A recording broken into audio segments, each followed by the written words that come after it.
भाई और बहनों, हमारे देश के पूर्व प्रधानमंत्री डॉक्टर मनमोहन सिंह जी 10 साल इस देश पर उन्होंने प्रधानमंत्री पद के रूप में राज किया। उन्होंने संसद में कहा था, खड़े होकर कहा था, उसकी वीडियो क्लिपिंग अवेलेबल है। उन्होंने कहा था कि हमें बांग्लादेश से आए उन लोगों को नागरिकता देनी चाहिए जिनका अपनी आस्था की वजह से वहां पर उत्पीड़न हो रहा हो, जो वहां से भाग करके भारत आ रहे हैं।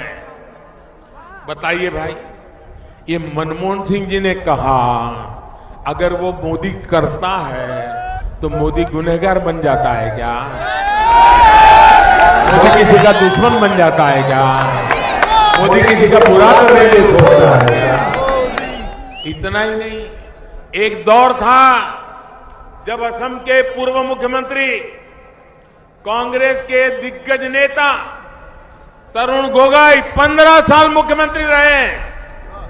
उन्होंने भी चिट्ठियां लिखा करते थे, असम कांग्रेस प्रस्ताव पास करती थी कि जिन लोगों पर बांग्लादेश में अत्याचार हो रहा है, जो वहां से यहां आ रहे हैं, उनकी मदद की जाए। ये कांग्रेस के मुख्यमंत्री की बातें हैं, ये कांग्रेस पार्टी के प्रस्तावों की बातें हैं। एक समय था जब राजस्थान के मुख्यमंत्री हुआ करते थे अशोक गहलोत, अभी फिर से भी वो मुख्यमंत्री है। वो पहले जब मुख्यमंत्री थे तब उन्होंने भी शरणार्थियों के प्रति हमदर्दी के लिए बातें कही थी। वो तो सरकार से मांग करते थे।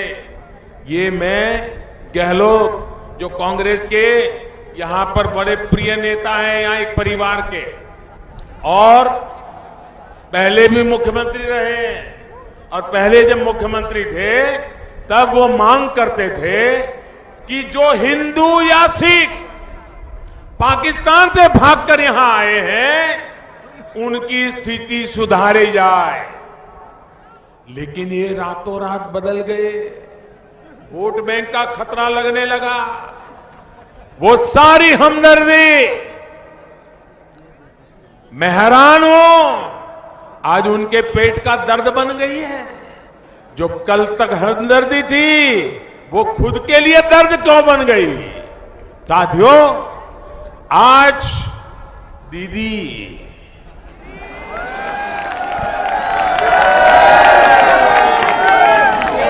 ममता दीदी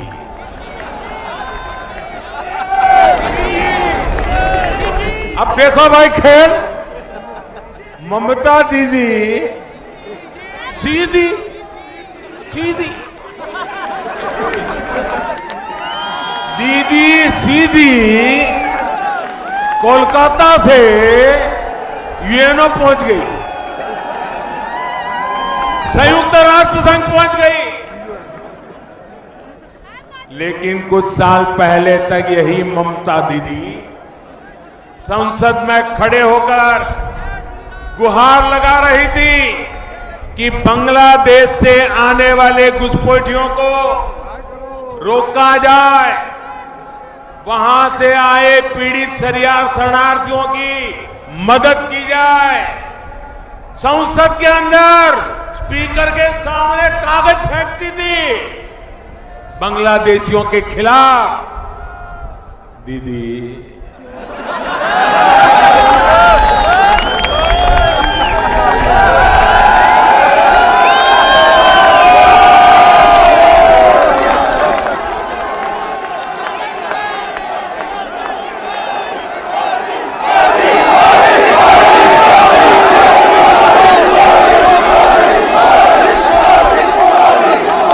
दीदी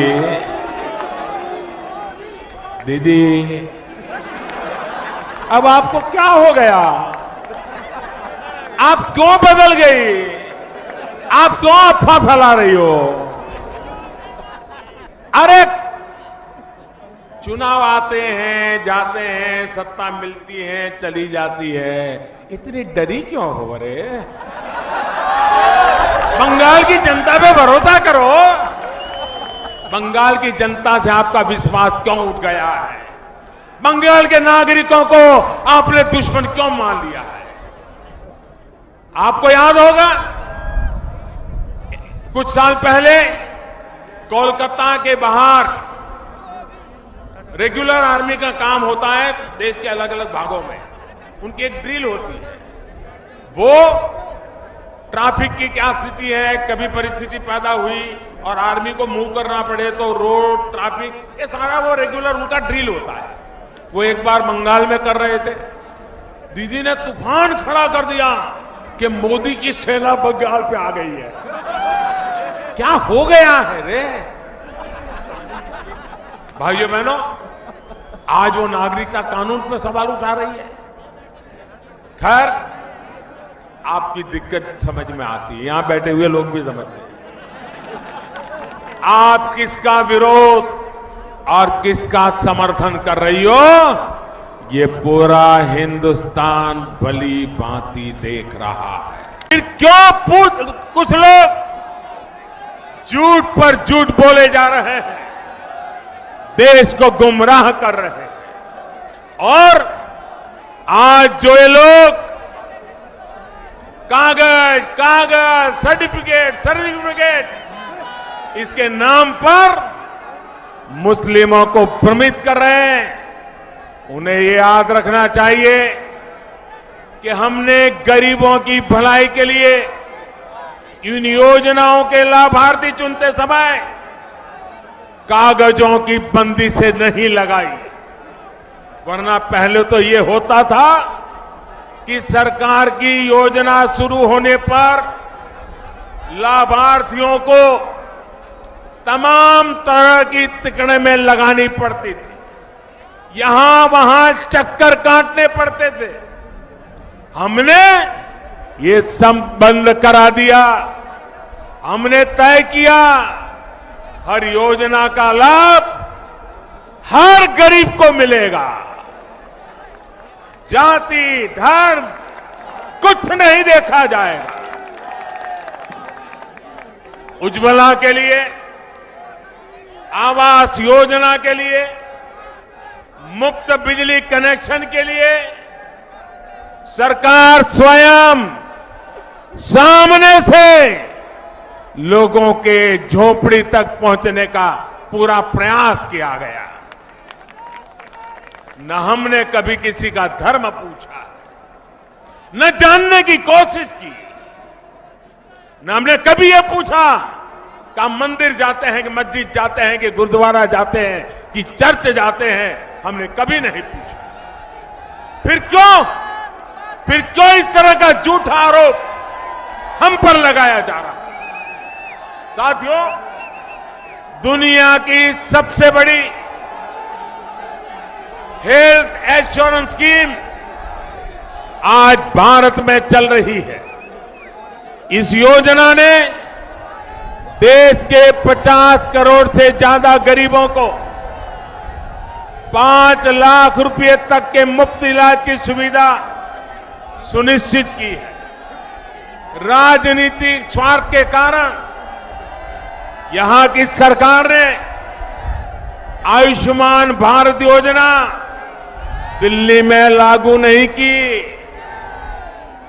लेकिन जिन राज्यों में ये योजना लागू हुई है वहां लगभग 70 लाख मरीजों का जो पैसों के अभाव में इलाज नहीं करवा रहे थे, पीड़ा झेल रहे थे, मुसीबतों से गुजारा कर रहे थे, आज इस योजना के कारण इन 70 लाख लोगों का इतने कम समय में इलाज मुफ्त में हो गया। इन लाभार्थियों में सभी संप्रदाय के लोग हैं, सभी जाति के लोग हैं, सभी पूजा पद्धति के लोग हैं। इस योजना में तो किसी से नहीं पूछा जा रहा कि पहले आप अपना धर्म बताइए, फिर आपका इलाज शुरू किया जाएगा। फिर ऐसे झूठे आरोप क्यों? इस तरह के आरोपों के बहाने भारत को दुनिया भर में बदनाम करने की साजिश क्यों हो रही है?